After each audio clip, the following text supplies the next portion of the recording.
Hacerlo corto porque me parece que también da para hacer un debate, para escuchar a compañeros que quieran aportar o debatir o hacer preguntas. Agradecer esta invitación y saludar, como hizo el compañero, esta carrera que me parece que hace mucha falta, hace falta este debate acá, hace falta para construir, como dijo él, otra plataforma de la cual lanzar esta nueva etapa. Yo creo que hubo un debate muy interesante que también se debatió en esta facultad en su momento, los preparativos para el Foro Social Mundial, y yo creo que esos foros sociales mundiales, esas discusiones en que se encontraban trabajadores de todo el mundo, también parieron en alguna forma esos 12 o 15 años distintos en Latinoamérica, que aparte de que si uno busca la historia no hay muchos momentos así en Latinoamérica, y aunque a uno le parezca poco, porque contrariamente a lo que dicen ellos, estos vienen gobernando hace tantos años, son lapsos muy pequeños en los que hay gobiernos vinculados a la nación, a la defensa de los intereses de la nación, a la defensa de los intereses populares. En realidad son interregnos pequeños y la esperanza mía es que cada vez son más largos. Aunque sea poco, pero hay también otra expectativa, que es que los ciclos son más cortos. Antes eran cada 100 años, lo de la década ganada fue anterior a eso. Yo pensé que no lo iba a haber, yo sabía que iba a haber otro proceso de recuperación social, pero pensé que no iba a llegar a verlo y por suerte lo pude llegar a ver. Y me parece que nosotros lo que tenemos que hacer, como decía el compañero, apurar para que eso suceda. Un dato que sí me quedó pendiente de lo que decía él, porque me parece que ordenó otra parte del debate del que yo no pensaba hablar, pero que justo ayer, anoche, creo que enganché unos minutos de Pergolini, hablando en un reportaje que decía que Facebook pagó 8.000 millones de dólares para comprar WhatsApp. ¿Y qué es lo que compró? Los teléfonos. El dato que le faltaba, que no tenía Facebook, compró. Por eso, y estoy hablando de algo que entiendo poco, pero lo voy entendiendo gracias a compañeros como él que explican esto, que realmente es apabullante, le pasa por encima a una velocidad. Nosotros cuando pensamos la comunicación desde la CTA, por ejemplo, tratamos de pensar cómo hacemos esa comunicación, y en 3 años pasó que el 80% entraba por la página de la CTA y el 20% por otros sitios. Hoy el 80% entra por Facebook y redes, y solo un 20 o quizás menos van a buscar la página. Pero bueno, me estoy distrayendo. Me parece que uno de los objetivos que podría tener charlar sobre la reforma es ver a qué apunta esta reforma laboral, qué es lo que busca con esta reforma laboral, que como bien se dijo acá, está atado con las 3 reformas: la tributaria y la previsional, ¿no? No sé si está bien dicho previsional o de la seguridad social, si es más completo, pero creo que como bien se puso acá el marco, están encadenadas esas 3. Respecto de la reforma laboral, y aprovechando que tenemos un empresario acá, a ver si estamos bien con los datos, porque lo tengo medio desactualizado y lo busqué, no lo pude actualizar. Para las empresas grandes, el salario nunca llegó a ocupar ni el 6% de los costos de la producción de lo que se produzca. Con lo cual, hay un tema que empezaría a hacernos ruido, que es cuando el presidente dice que si no se bajan los salarios no hay competitividad ni nada de esto. Realmente es raro, porque él tiene una política de destrucción de la pequeña y mediana industria. Entonces uno piensa, bueno, apoya la industria grande. Bueno, pero en la industria grande no es el problema el salario. Entonces hay un divorcio ahí que me parece que es un desafío tratar de entender por qué de todos modos se impulsa esa flexibilización y ese ajuste brutal en la reforma laboral. Hay una explicación que puede ser tecnológica, que tiene que ver con lo que decía Ariel, que es la flexibilización esta que él mostraba con lo de Uber. Entonces decís, no hay aportes patronales, no hay nada, no hay relación laboral.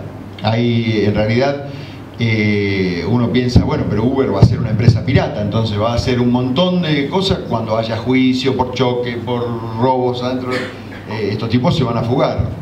Aparentemente no, tienen la prepotencia de que están por encima de la ley y te van a decir, no tengo vinculación con lo que sucede ahí arriba. Entonces, hacia ese modelo probablemente sí le sirva este cambio de flexibilización, pero es para eso nada más, para decir, bueno, esto es el futuro, es decir, bueno, no hay relaciones laborales, no hay vinculación. Por eso también la ley apunta a quitar la solidaridad, en lo que se denomina solidaridad, que es que cuando, por ejemplo, para poner un ejemplo que a mí me resulta más sencillo de entender, Telefónica trabaja en las calles con un montón de empresas, muchas de las cuales son directamente de ellos, o si no, subprestadoras, en las que ni siquiera controlan si tienen un vehículo para llegar al lugar en condiciones para que no se maten o mate a otra persona. Ahora, ellos lo que quieren es no hacerse responsable con los accidentes que se provoquen con empresas, con subcontratistas muy precarizadas, o con empresas de ellos mismos, pero en las cuales la precarización es bestial y no se cumple con ninguna norma de seguridad, por ejemplo, o de cuidado de los trabajadores. Pero creo que va más a fondo. Creo que en la reforma laboral no está la diferencia económica. Sí, como se dijo acá, en la tributaria, y sí, como dijo Leonardo, en la previsional. En cambio, entonces, ¿por qué tan fuerte lo de la reforma laboral? ¿Por qué hasta cambiar el concepto de trabajo? ¿Por qué decir una bestialidad de decir, como se aprobó en Brasil, de decir, bueno, hay que trabajar 12 horas? Si va contrario al sentido común, pero no solo al sentido común, a la racionalidad. Si estamos diciendo, porque se come todos los avances humanos, digamos. La mujer se incorpora al mercado de trabajo y es una parte importante, es una de las revoluciones más grandes, porque la empieza a poner como sujeto pleno de derecho, porque antes no era un sujeto pleno de derecho. Entonces, ¿qué hace el mercado después? Lo que hace es, bueno, ahora lo que le pagaba a uno, lo divido y le pago la mitad a cada uno. Entonces le genero un conflicto en esa maximización de ganancias. Algo que tenía que haber sido un avance completo, queda incompleto y genera una discusión adentro. Ahora es el mismo camino de decir, bueno, trabajo 12 horas. ¿Para qué vas a trabajar 12 horas si tenés un problema de ocupación en todo el mundo? Porque las máquinas cada vez hacen más parte del trabajo. Lo racional sería que cada uno trabaje menos y que produzca mejor. Y en todo caso se puede organizar. Si vamos a pensar en seguir viviendo en comunidad, podemos decir, bueno, vos podés trabajar 5 horas en la fábrica y las otras 3 horas trabajar comunitariamente para ver cómo desarrollamos la sociedad. Ahora, no parece ser ese el planteo, sino todo lo contrario. Vamos hacia una sociedad salvaje donde solo se salva el ganador y puede pisarle la cabeza a los demás. Esto, como dijo acá Leonardo, creo que es más profundo, creo que viene desde la monarquía. En las monarquías, las personas que trabajaban eran vistas como impuras, como los que eran de la nobleza no se ensuciaban las manos. Y yo creo que se repite esto. Yo creo que lo que están diciendo es, muchachos, ganamos, ustedes vuelvan a cosechar algodón. Esto volvió a antes de la lucha por las 8 horas, pero si pueden antes, a las libertades individuales.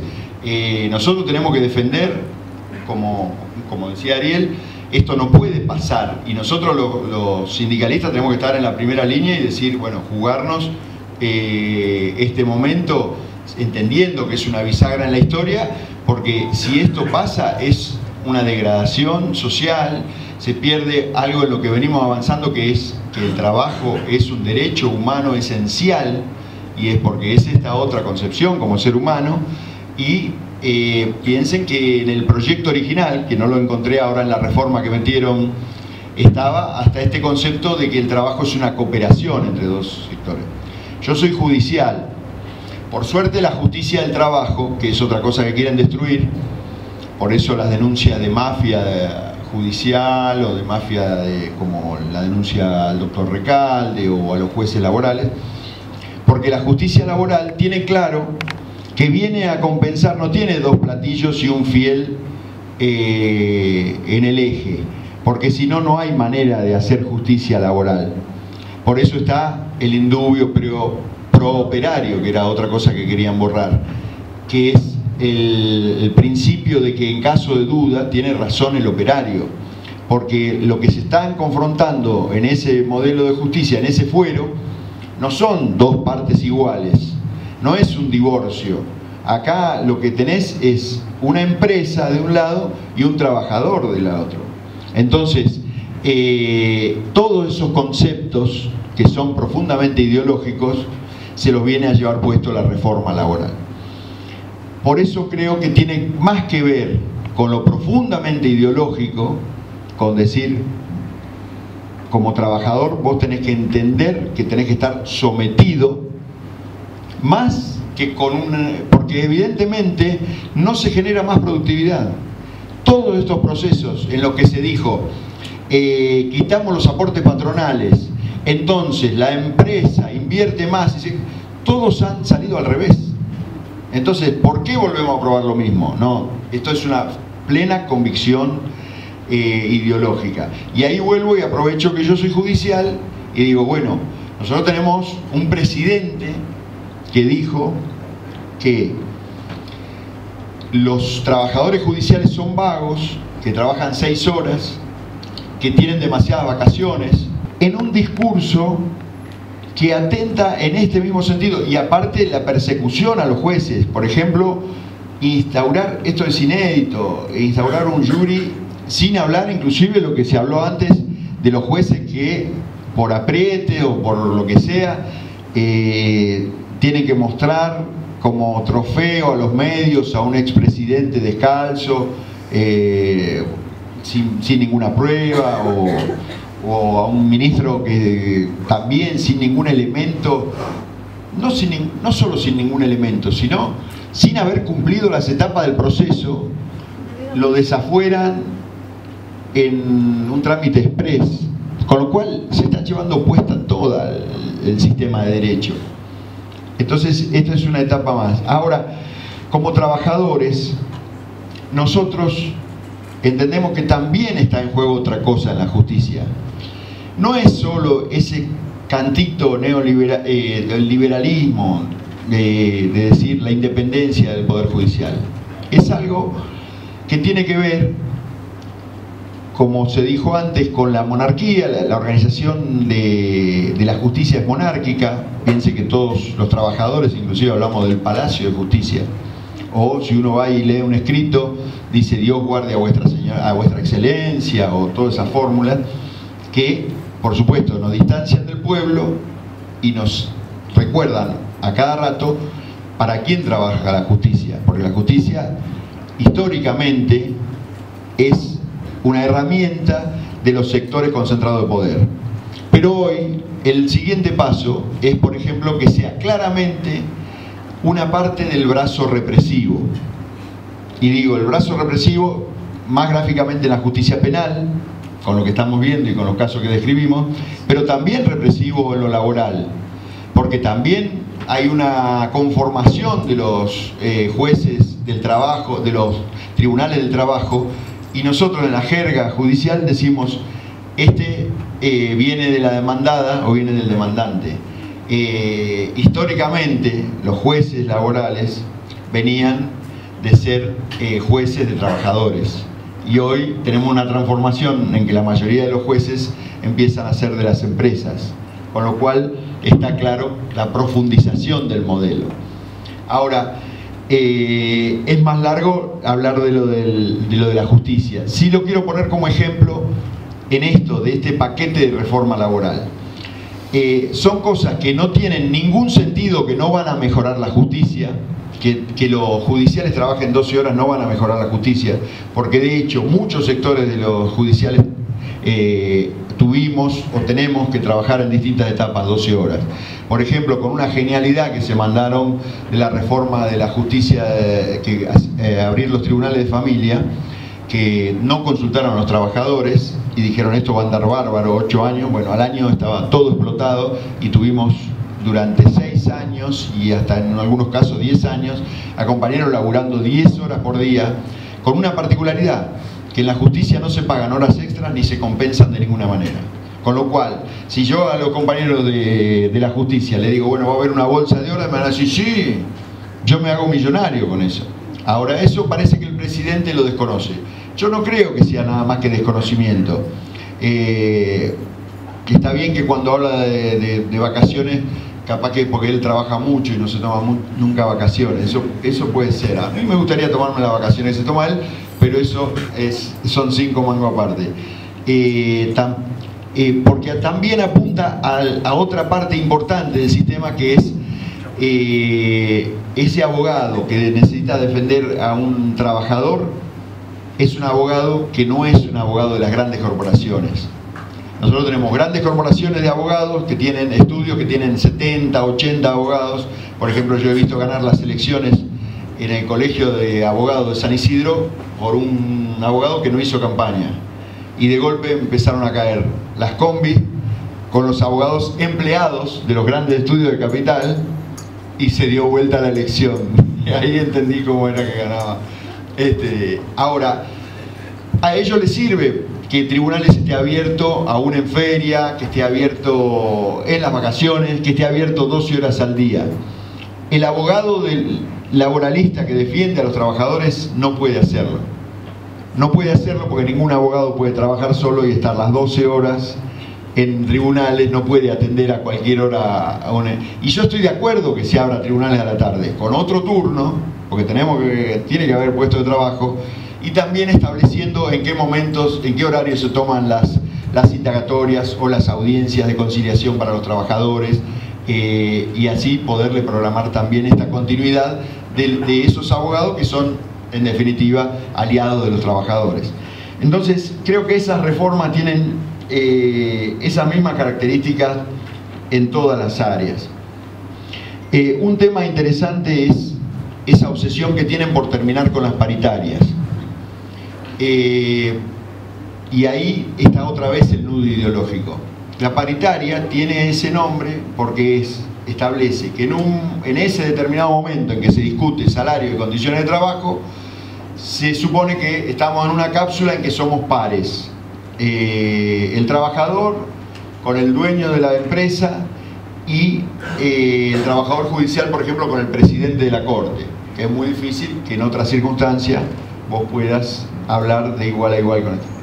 Por eso creo que tiene más que ver la eliminación de la paritaria que con una consecuencia verdaderamente salarial. Es todo disciplinador y el objetivo de disciplinar está siempre en estas políticas.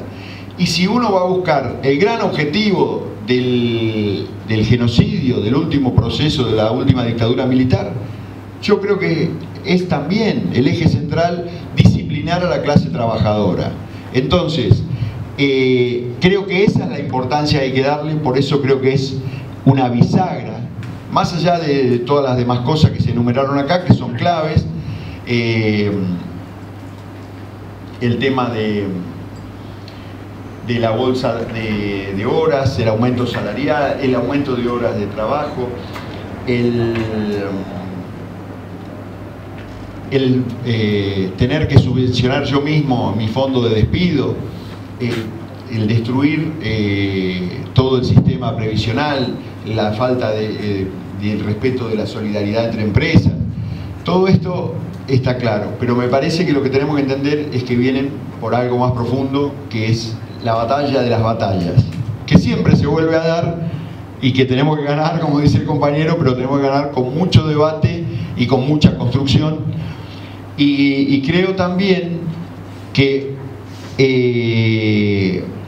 ese disciplinamiento que pretenden lograr a través de la reforma laboral es el que después le permite acceder a las cajas de dinero, como son la reforma tributaria, que evidentemente sigue en esta línea de, como fue el inicio de este gobierno, de eliminar el impuesto a la soja, la retención a todos los cereales y a la soja como gran negocio en la Argentina, y quitarle los subsidios de la luz, el gas, a todo el pueblo, ¿no? Y el transporte, ¿no? Con lo cual, digo porque esto es una discusión muy importante. Nosotros discutíamos desde la CTA que no se debía pagar la deuda externa y que había que repartir el dinero entre los sectores más humildes y que sacar a todo el mundo de la pobreza. Por suerte, Néstor Kirchner hizo otra cosa y bancó los subsidios al transporte, al gas, a la electricidad, y hubo un montón de gente que pudo volver a laburar. A veces lo que nosotros vemos como solución simple no es tan simple. Digo, para asumir los errores y tratar de no repetirlos. Para terminar con esto, sí quiero poner un ejemplo más a qué apuntan estas flexibilizaciones y con qué se encadenan. Se acaba de firmar un acuerdo en Tierra del Fuego por 2 años de no incrementar los salarios. Como si vos en Tierra del Fuego, con un gobierno como este, tuvieras muchas opciones para negociar otra cosa. Porque digo, acá quizás podés bancarte un año desocupado. Yo no quisiera bancarme un año desocupado en Tierra del Fuego. Ahora, esto puede tener un argumento de productividad, de que cierren los números, todo. Ahora, también acá hablaron los compañeros de algo muy claro y que es eje también, que es la soberanía. ¿A mí me interesa o no que haya trabajadores en Tierra del Fuego? A mí me interesa que haya muchos trabajadores en Tierra del Fuego, porque yo quiero seguir reivindicando la navegación en esa zona, el valor geopolítico, estratégico, y además quiero seguir reclamando las Malvinas, y quiero una cosa que ya ni se habla, que es reclamar la Antártida, y que ya no tenemos ni siquiera derecho a reclamarlo nosotros solos, que si no tenemos la inteligencia de reclamarlo con Latinoamérica, no tenemos ninguna chance de sentarnos en ningún lugar a discutirlo. Entonces, en ese proceso de unidad que tenemos que hacer ahora con este debate y todo, para poder salir todos juntos, porque aparte seguramente en menos de 10 días tenemos que tener una marcha muy grande por contra la reforma de ajuste laboral. Pero no solo eso, tenemos que construir unidad en cada lugar que podamos, y aparte pensar que esa unidad tiene que ser continental, porque si esos 10 años o 15 años en algunos países de avance fueron posibles, es porque se pensó ese concepto de unidad. Sin ese concepto de unidad, hoy este poder concentrado financiero, que como decía el compañero, es el peor de los capitalismos, porque aparte es capitalismo financiero, no tiene ninguna vinculación con la producción, es el invento de generar guita sobre la guita, y esto sabemos que termina de la misma manera, como se dijo, golpeando los bancos, y termina como la burbuja de Estados Unidos, porque fue una buena experiencia para ellos. Generaron esa burbuja y después le sacaron plata al gobierno o al Estado de Estados Unidos. Lo hicieron con la primera potencia mundial. Por eso quieren venir a hacerlo por todos. Pero creo que la expectativa está en que haya compañeras y compañeros como ustedes acá para poder dar ese debate con cosas que, como dije hoy, ni siquiera termino de entender cuando digo esto de Facebook, esto de WhatsApp, esto de cómo se elaboran las comunicaciones hoy, cómo se condiciona a todos los trabajadores y a todos los ciudadanos del mundo a través de las redes hoy, porque es un poder muy grande. Ahora es un desafío nuestro y después tampoco es tan difícil, es la base de la lucha sindical, es juntarnos y poder confrontar con este modelo. Así que ese es el mensaje y espero que podamos debatir. Muy contento de estar acá y creo que es una posibilidad muy grande poder estar debatiendo con ustedes. Gracias.